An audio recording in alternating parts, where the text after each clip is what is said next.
So my name is Dave Atel. Also working with Immunity is my coworker, Nicholas Weissman. And of course, some of the content in this slide pack is his. Myself, I'm the CTO of Immunity. We're about 5 years old now. And I'm generally responsible for sort of guiding the strategic vision of the company, trying to move us into the technology we need in the future. Likewise, we've come up with a few things that you may have purchased. Probably one of the biggest reasons you look at something like immunity to bugger in a new light now, and a lot of the sort of research we're doing at this conference, is that thanks to the efforts of Andrew Cushman's team over there, vendors have become very aware of the security aspects of everything they do now, in particular Microsoft. Obviously, they're using it as a marketing tool and as a competitive advantage. And this wasn't true back when many of us started. I was talking earlier with Halvar about how there seems to almost be a generation gap, and that if you were a sort of youngster starting now, it'd be very difficult for you to really learn about buffer overflows because all the easy ones are sort of dead. Nonetheless, because they've invested all this money in protection mechanisms, the compiler things, all the other stuff that we talk about, we needed a new sort of strategic answer, a long-term technology guideline that would keep an attacking company, which is what Immunity does. We don't do defense, despite our name. We only do offense. We needed a strategic answer to those advances. Something that would keep us always relevant and always ahead of the game. And that answer, or part of that answer, is immunity to bugger. Obviously, a lot of the automated analysis that Pete back here in the front row is doing on the compiler level in Phoenix, the ASLR and NX and GS and the hardware advances, the virtualization, all of that stuff has to be met with sort of a resounding answer. And Immunity's answer we'll be talking about shortly. Obviously, as hackers, we operate with certain disadvantages. We don't have source code. We don't have access to the developers necessarily. We don't necessarily know the exact protocol, and there was a good talk just last hour on how to sort of reverse engineer RPC very effectively. And so a lot of the complexity that goes into something very large and very commercial then has to be figured out via painstaking research by a hacking team. And the other major disadvantage, of course, is that as a hacker, you don't just care about vulnerabilities. This isn't a score. This isn't touch football or something. You really need to take every vulnerability and turn that into a working, reliable exploit, which is an expensive, difficult process, and getting only more difficult. So there's two really problems here. There's the problem of finding the vulnerabilities, which is a large problem, and the problem of taking those vulnerabilities and making them something that is really workable, and sort of pushing the boundaries at that level. So one thing that we looked at when we started developing immunity to bugger is what are the sort of, people call hacking an asymmetric warfare event, but in reality it is not. It's just one of those things people like to say because they've heard someone else say it. The game usually goes the person with the most money and resources. And that's not immunity by any means. We're much smaller than even the smallest AV company. But hackers are always used to working in tightly knit, sort of small focused teams. It's something that's intrinsic to their nature, as you all log on to IRC right now and use the wiki and whatnot. You really do see a social fabric that already exists. You see the fact that most hackers are generalists. They have a broad range of knowledge. They can target Unix, Cisco, and Windows equally well, hopefully. They're well-versed in web applications, and they can bring some of the aspects of that into their Windows exploitation measures. So that's another major advantage we wanted to look into. And of course, because the hackers are working among groups that are used to trading in information, they have a natural security boundary. they're not feeding the attack surfaces and attack classes back to the wider community and having them disappear. There's been sort of a extinction event in vulnerabilities recently, and much like the dinosaur event. And clearly that's resulted in a social desire to prevent the last few remaining flightless birds from disappearing. So, and this is my prediction, which is that there's a level of profound innovation happening sort of due to stress, the same way things evolve quickly when they're getting eaten by larger animals. And the hacker community has gone through a lot of, I think, rather rapid innovation. You're looking at teams that are doing strong work at analysis engines. You're looking at people learning economics and running companies in order to obtain the resources that they need to do the work they want to do. You're looking at integration of everything you do into larger tool sets. And you're looking at really productizing the teamwork and coordination that you do already. So I think these advantages are what's going to keep the hacking community ahead of the sort of defensive community for the next short future. In terms of interfaces, personally, I've used a lot of debuggers, maybe not all the debuggers, but in the Windows world, I grew up on soft ice, like many of us, and I've used GDB extensively and ADB a little bit. And of all the debuggers, this one has the best interface. And you'll notice that it's almost identical, but not quite, to the Ollie debug interface. Because once you get used to right-clicking, you find that it's just much faster, and the visual components of it prevent your brain from having to learn things. Because your brain has a limited number of cycles available, and you want it focusing on the problem and not doing visualization internally. And as Halvar said, we're certainly better at looking at graphs than looking at assembly. There's just a better sort of brain structure for that. So you'll notice that if you look at the GUI, and we did everything very specifically, there's a little WinDebug-like command line, which essentially is like WinDebug, and at some point we can switch that over to a GDB-like command line, because that's what I liked better. The GUI is usable, and you can touch almost all parts of the debugger with pure Python graphing and whatever else you need. So it exposes all the APIs internally that you would ever want. And of course, if you don't get an API, you email me and he adds it the next release, or gives you a beta to test. So a debugger is your key thing. If you're a decent hacker, you spend about half your day at least inside your debugger and static analysis tool. And this of course, for me at least, replaces both. Largely, I don't want to have to reinvent the wheel every time I go into an exploit development session. Safe SEH, discovery, the goal is that you just print out all the safe SEH things and then iterate through them, and I could probably do a demo later. Stack and heap variable sizing.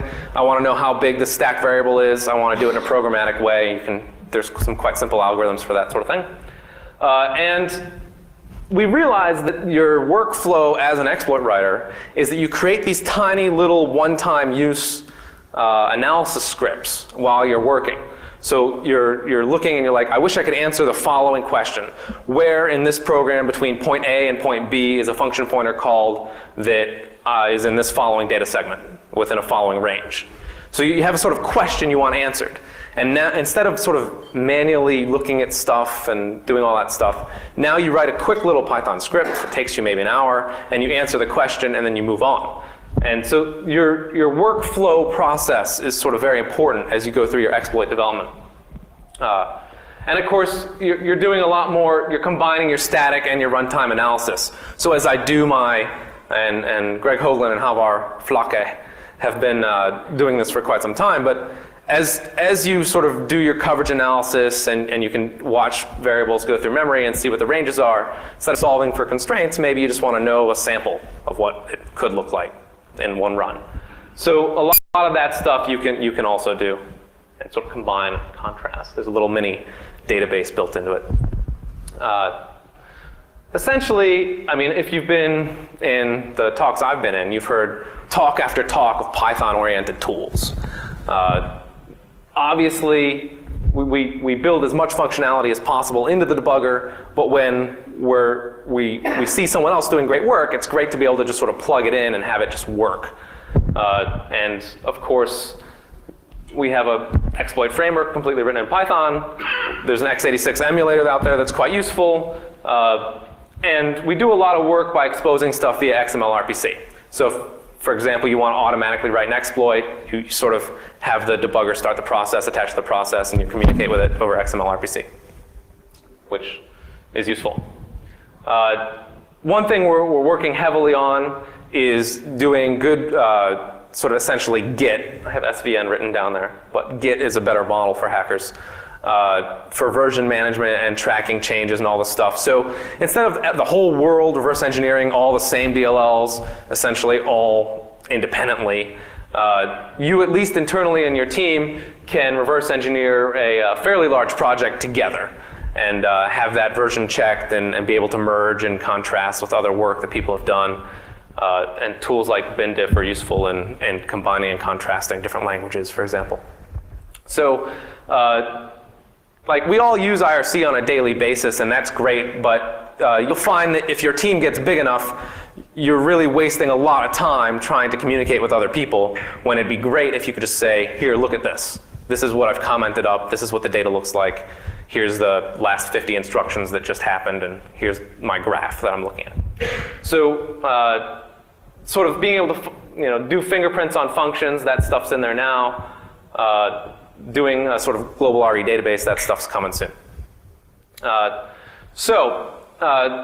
can look at Pedram Amini's or OpenRCE's sort of IDA sync tools, and I think in a year that will be your default what you do. You sort of version check in, version check out, and you're ready to go. We spend a lot of time, the whole world spends a lot of time on web applications because that's where the money is, that's where the exposed perimeter is. As much as the keynote said that we don't have perimeters, if I want to hack something, it probably has a perimeter and it probably starts on the web server, or could. One thing we noticed is you spend a lot of time, for example, looking at WebSphere applications that were originally developed for Solaris. And then they sort of said, well, WebSphere runs on Windows. Let's put it on a Windows server, and we can manage it via Windows. And so we like that approach because they don't understand the file system. You end up having a lot of really interesting bugs. And we wanted to find them faster than just sort of manually testing them. And the way we do that now is we sort of, via XML RPC, pipe back all the file operations, all the opens essentially, and all the database operations. So we don't have any blind SQL injection because we have a view on that operation and the program does it. And this script is on there's a forum.immunityinc.com, and you can download that script. And of course you can download the debugger right now as well. I think we're up to release 1.2, and you can download everything that you see here. So, I mean, essentially it's SQL Hooker and SQL Listener, and you get the data in whatever format you like, and you can do automatic SQL injection, for example. Is that filter bypassable via the following method? You can try it and see what the database server gets. Although we do hook the web server, not the database server, because the database server usually can't reach the internet, which was fun. So we have a pretty long section following on heap overflows. We call it the heap overflow is dead, long live the heap overflow, because in honor of the many Brits here. Certainly in the past, and we go over it in a bit of depth following, the common way you would exploit a heap overflow is you would overwrite the heap metadata, you would cause a heap operation to occur, and then you would get a write for primitive, which you would then write a function pointer, and you would then have some sort of shellcode execution. It's great. Unfortunately, Microsoft figured that out, and so did Linux and everyone else, and now that dinosaur is dead.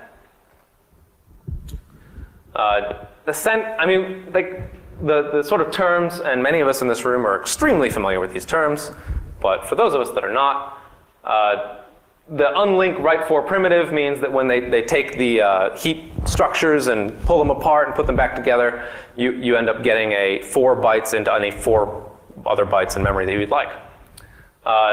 And one thing we noticed was people, when they researched how to bypass this, they're looking for generic methods to bypass like heap cookies. And the whole point of the protection was that it defeats all the generic methods. And it's easy to see that there won't be a generic method for defeating heap cookies and unlinked checks. And we can go over a little bit here what we're talking about. XP Service Pack 2 was the first OS from Microsoft where they introduced this, in my knowledge. And you can just see a little little pseudocode here. B-link means backwards link, F-link means forwards link. And in pseudocode, you can see the link list getting unlinked, and they do a check to make sure that everything is copacetic before they proceed, which foils are right for. And obviously, this is another beautiful graph. So the heap data also has, in the low fragmentation heap at least, has sort of checksums and various other protections that you're going through. In addition to being a bit more complex, it's also going to have a bit more reliable protection mechanisms. Clearly we've been looking heavily at Vista, and the newest immunity debugger that you download now, or the 1.2 version, will be able to decode the Vista heap structures and memory. And you can get a full Python readout of exactly how we do that, because everything is maybe not capital O, capital S open source, but at least viewable for you. And certainly, I think the version coming out this month it's better than WinDebug's tool for the same purpose. And likewise, if you overflow the check and then they free the object and do collection, they can tell that you've modified it, which is not good. There is obviously, if you look at the general size of the problem, they have a checksum, you've corrupted it. You can defeat that by having a memory disclosure vulnerability first.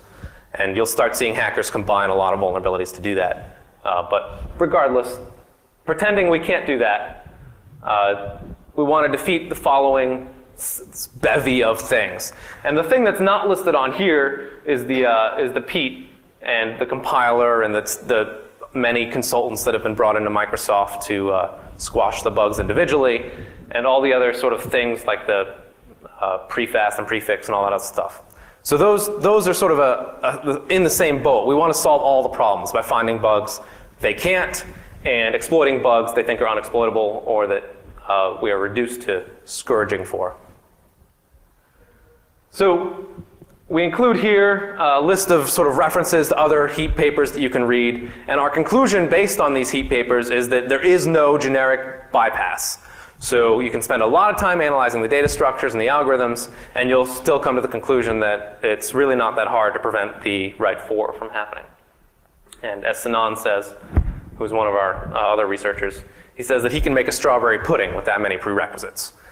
Which he means like, yeah, okay, if you have the following data structures and the following craziness, you get a write for because you know the data structures are the same. He's like, that's never going to happen.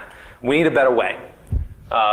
So what we do is we have a methodology that reliably generates application-specific write fors from heap corruption vulnerabilities. And all this good stuff is in Immunity Debugger right now, but maybe it's hard to use. That's the way it is. And you'll know that many of the good heap overflows have been very strictly controlling the heap in the past 5 years or whatever. You'll see, I know we have a list of the ones we've done, or that Nico realistically did. And so we come to the real, you can strictly control the heap, and then what is our question? And here's some examples. We use the spooler exploit against 2000, and you do like a multiple write fors to write a shellcode into memory, and then you jump to that shellcode after corrupting a pointer. It's quite a good one. We sort of define a term, a soft mem leak and a hard mem leak, and I'll go into what those are later and how we use them. And of course, all the old ones you'll see in Canvas today use write fors from the heap algorithms themselves. And this is sort of how you do that. You have the debugger sort of tracing the allocations. You have your reverse engineering process, understanding the complete architecture of the program, and you sort of devolve the program into a collection of heap manipulation primitives. And of course, understanding the heap algorithm, and there's some really good papers on this, and we just touch on it briefly here. And this is the look side, which is a sort of little mini cache. And the free list, which will look like this, and you can come back to this later. And the sort of chunk coalescing where they combine two chunks to make one big free chunk, which is useful. And of course, you want to know when they split the chunks. And the reason we sort of abstract this is because not every program uses, in fact, many don't use the Microsoft heap at all. Mr. Esser over there was talking about how Zend invented their own heap algorithm, which is perfectly okay. And now they've added specific checks into their heap algorithm to sort of duplicate the work that everyone else has already done in the standard heap algorithms. So these techniques are applicable to both the sort of default heaps on various architectures, but also the specific heaps that Random Bob, the big programmer, thought he was cool enough to invent all by himself. So we have, as part of our development process, and if you're looking at it from an economic standpoint, we usually invest between 1 and 6 months in writing a good heap overflow, which means we believe our heap overflows will last for the conceivable future of a product. So before the overflow, the heap is in a state. And what you see in a lot of bug track postings is people assume that the heap is in a stable state. But that heap, not even the most perfect heap overflow, is going to work on more than 80% of the machines. Because the heap on my laptop, for some reason, is always different from everyone else, and vice versa. So assuming that you have some understanding of a heap, and it's in a default state, people have connected, deconnected, the freeze, mallocs have happened. The overflow occurs, corrupts memory, and there's then a write for, and Nico has this in quotes because write for may not necessarily be a write for. Any memory access will do, hopefully a memory write. And of course, typically we then use a function pointer, and there's some great features in Immunity Debugger for finding the function pointer that is used after you've corrupted a heap. So you corrupt the heap, you type bang func pointer, or I think pointer mod, or he named it something funny. You hit enter, and then you run the program some more, and it tells you when the next function pointer is hit, because you really want the very next function pointer. And the way he does that is modify all the function pointers to be 1, 2, 3, 4, and then wait till the access violation happens, which is simplistic but good. And of course, you also have to survive your payload running. And in Windows, this is exceptionally hard because many of the APIs use a or the heap you're corrupting. So lately, we've had a similar level of success by corrupting cryptographic tokens instead of doing function pointers. And this is us trying to defeat the DEP and the NX bits. Because sometimes all you want to do is make an X box or an S box turn into a bad S box, something perhaps a bit more trivial, crackable, and then log in. Because if I can log in, I can log in, and I don't have to worry about DEP. So that's certainly one angle that I think you're going to see a lot more of in the future, and I believe David Litchfield's giving a talk on that tomorrow, sort of. So assuming you understand the algorithm, the first step of any heap overflow is to fill the heap holes. And we have a cute little animation here and a little vulnerable function. And this, in effect, is the exchange X link state vulnerability done right. You can make it quite reliable. So assuming that the free list has there's a chunk missing out of the contiguous chunks. It's a little bit fragmented. And then you do allocate, and then you fill that in, and you do another allocate, and it'll allocate it from the end of the memory section. You do your overwrite, and you've overwritten something that you have no idea how big is and what it has. So in terms of predictability, you have really none. But in the past, in many cases, if you look at sort of advisories in, like my old paper, we ignored this whole problem. So in order to solve this problem, to make the heap overflow predictable, we need to find one of two kinds of memory leaks, which is I want to be able to tell the program to allocate memory and not free it. And I can do that either in a hard way, which means typically it's a bug in the program. This is the sort of thing that programmers are really looking for, which is something that will remain allocated forever, essentially. They've lost it. And the other thing is a soft memory leak. And these are much easier to find, almost as useful. Often they have a timeout that restricts you. So on this, like if you're hacking China or something, then your exploit will fail because you timed out and it got free. But assuming you're not, memory leaks that are often there because you just connected multiple times. So I know that I can fill up memory just by connecting 15 times. And if you're looking for hard memory leaks, the typical one is when they raise exceptions and they just forget to free memory. And this is the sort of very primitive abstraction of what the vulnerability was. You would say, I want you to allocate 400 hex bytes, and then you would say, here's the last one, and it'll free that. So given that we devolve the algorithm into just allocate and free, and we make, I think, 3 connections, and in 2 of them we allocate, and the other one we free. So we empty the data, and this realistically is very specific to the Microsoft one, but works just as well, slightly differently to the sort of proprietary allocators you'll see in all sorts of software. So this is what we really want to do. We want a mem leak, and we want to fill that little chunk, and we know exactly how big we want that mem leak to be, so we want to be able to specify the memory size. We then want to let them allocate twice and then do the overflow. So this is still very timing dependent, because if someone else is allocating and freeing on the side of us, they may interrupt our process and otherwise piss us off. And of course, here is the next stage of our lives, which is getting a function pointer working. So we call it intelligent debugging, the sort of process where you're creating essentially a script to do your debugging, and you have a much greater wide area of knowledge about what the program is. You're no longer just x/2iing. And this is essentially, that was our, many years ago, our project plan. We're like, what are the requirements for our new debugger? And this is what it looks like. You can do all these things now. Many of these scripts are Nico's work.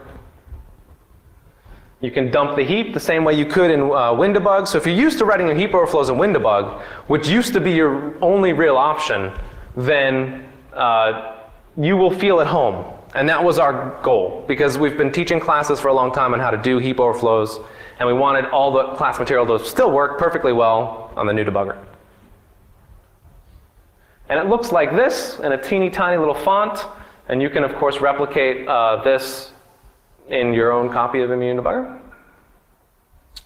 You can search it. There's a little scripty language, so if you want to search the heap for various things, then you're like, this is where you're answering the questions that you have in your head. You're like, what block on the heap is exactly 768 bytes? And then it pops out. One important thing that you're not going to get realistically with a normal debugger that is not sort of vulnerability focused is being able to sort of corrupt the heap and sort of snapshot and restore the heap structures so you can see what happened. So this is a really useful feature if you're doing some of the more complex heap overflows. We also do sort of the flow of a rather large chunk of the program, sort of a feature of the program. I want to know how that affects the heap in a general sense, and we call that heap fingerprinting, heap fuzzing. And you can fingerprint the allocation pattern and find double frees quite easily and that sort of thing. And mostly I look for mem leaks using this. So that's It's sort of automated. You go, oh, well, I'm at the stage of my exploit where I need a mem leak. All right, let's go. And then instead of spending years looking for one, it just tells you that a heap was freed but not allocated, and then it detected a mem leak, and this is the data that was in the mem leak. So right away I know in my packet what it was that filled that memory leak, and I can start adjusting the size and seeing how big I can make it and how small I can make it. And that's where you've started really controlling the process of writing a heap overflow. And you can't see it very well there, but it will be on the website shortly. So not only do you need to know the structure of the heap, but you need to know the data on the heap. And essentially, the step that heap overflows have moved to, the reason we say they're still alive and will remain alive over the next conceivable future, is that you can take a lot of advantage of the content of the chunks.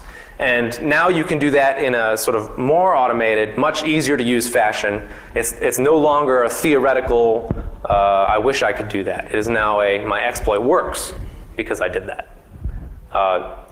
And in order to do that, we have to look at heap data and then be able to tell you what type that is. So in the heap, you do a heuristic and you say, it looks like a linked list, it looks like a string, or it looks like this data or that data.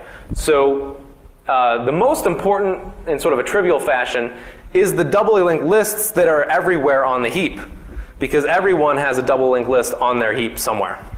And if you can move a chunk from the doubly linked list into the chunk that you overflow and then have that double linked list free itself or otherwise manipulate itself, you now have another perfectly good write 4. And you can do all that using the data discovery stuff. See the awesome screenshot in light green? Maybe we should have turned off the lights. But essentially, what you're seeing here is it says, here's the chunks in the thing, and here's the data in them and what types they are. And then at the bottom, I think there's a linked list, which is what we ended up overflowing.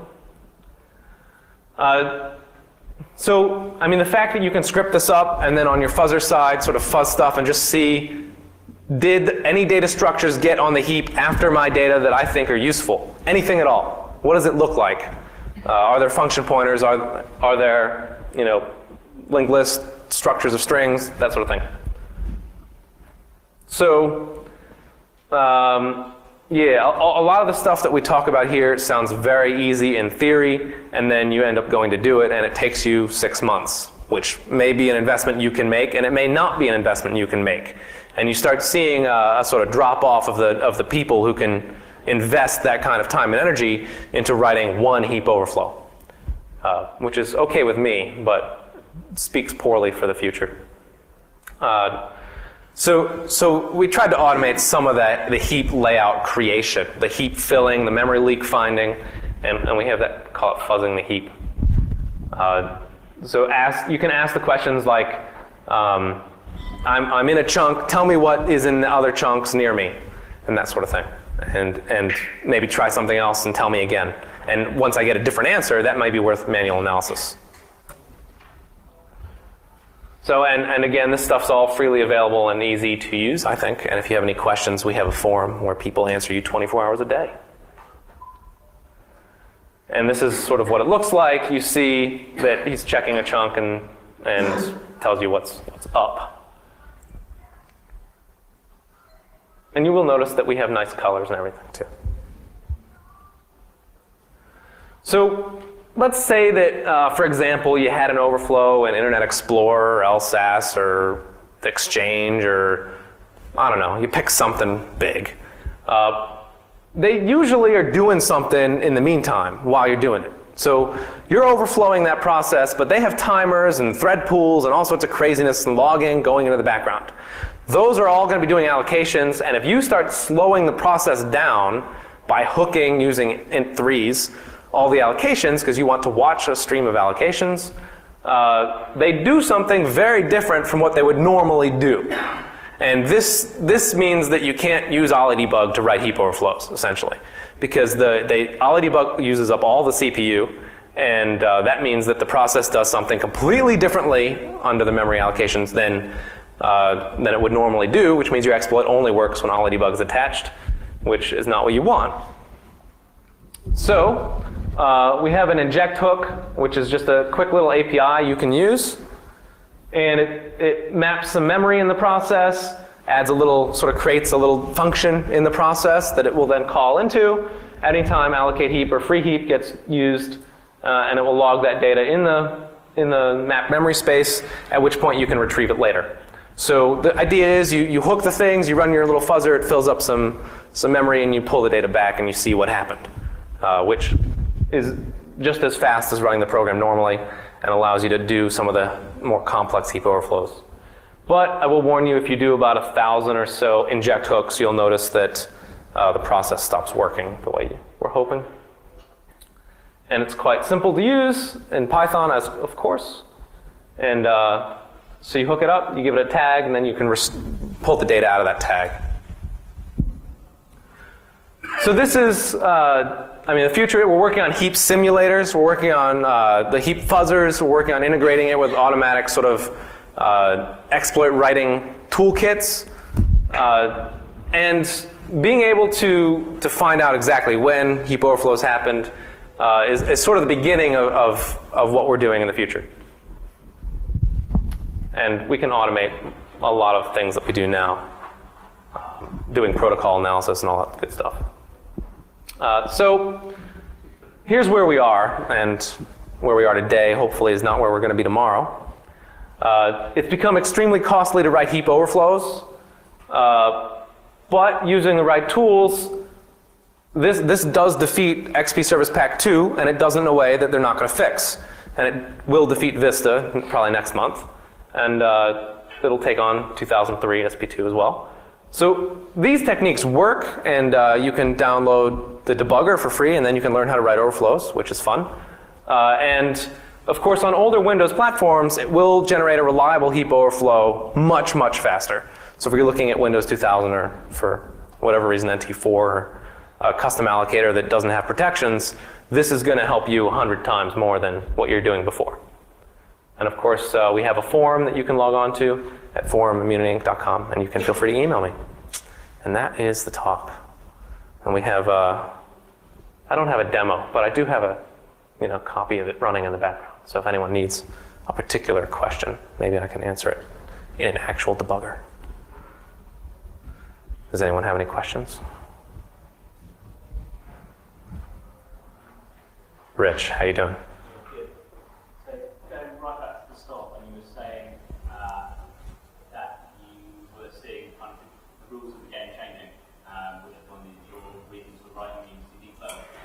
Yeah. You clearly made a decision to stay focusing on the endpoints and focusing on PC type systems with a much operating system. Yeah, we can only bite off so much. Yeah, I was just going to say, what was your thinking behind that? Why did you choose to stick looking at operating systems like books rather than move outside the operating system and start looking at other devices on the network or other devices entirely? Yeah, that's a good question. I think there's probably a lot of interesting research to be done on embedded devices. They require a different level of investment. This is something that a team of 13, 14 people can do well, we thought, as opposed to something that would require sort of a much more massive upfront investment before you started seeing. And of course, the market for us is still bread and butter is Win32 overflows. And that's what people run. And probably there's another good market out there that maybe someday we'll approach. What are you up to? Oh, yeah, sorry. I didn't repeat the question. I was wondering, how long do you think it will take before actually exploiting the low-level vulnerabilities like overriding function pointers become so hard that instead of that, I think you mentioned overriding a structure that contains some security token?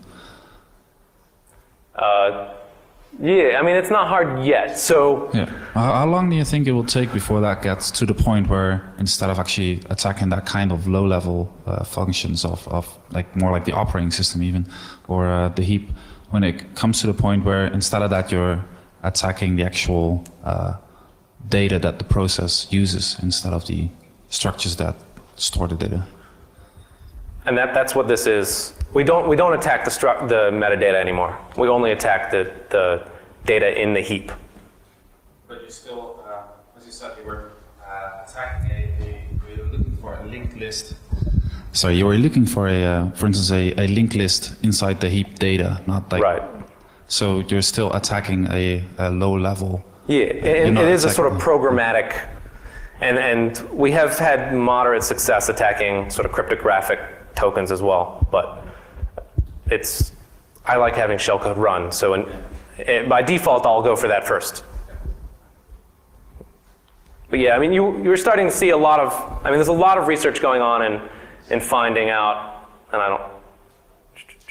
don't know where that slide has run off to here. You find a lot of stuff looking at like cracking an S-box into, the problem then is you have to restore it at some point because otherwise people can't log in except for you, and that makes them worried.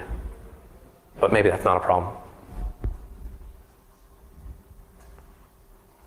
Cool. Well, thank you for talking. Hopefully you'll download the debugger and chat with us online about it.